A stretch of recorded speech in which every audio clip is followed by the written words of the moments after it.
Guvalık vakili men ve mende başka 22 tane adam yerde takılap tutuk. Hem böyle guvalık vakili tukantımız. Nemi ki guvalık başlasınız, makanın özü Medine Hanım mikro devlet şirketindeki kurgucusu manasını tayyak yaptı mına. Mına. 70 bin koy nakbol. 12'de 30'dan 6 yüzük. Hem de hanım, guvalık kurunda çakardınız bu nasıl tayyak yapsınız? Maksat nime? Fensılığı bir dana. Ben Şinjan Mikro Devlet Orta Çekli Şirketi'nin kurgucusu Medinem. Öndüler soğudu sıfatqılı 10 yıl oldu. Sağlamlık meselesi bilen şug'ullanıp kelatqılı 8 yıl oldu. Bunu keynimdeki güzel hanım kızlar bana izchil türde ergişip kelatqılı aldığı 10 yıl keyniga 8 yıl oldu.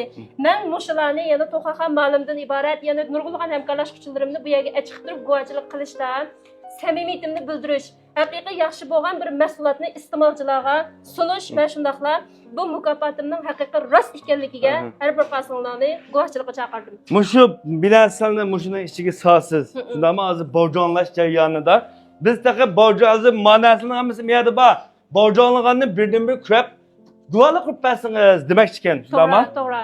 Emiz çıkallar mafilim eğer yollanıp kapıp kalsa muşunda bu içiydiken de bilinlama bu hanım muş işini zaten içine sepme mesullarını kımısa ben mi çıkamayayım bu zopyonla.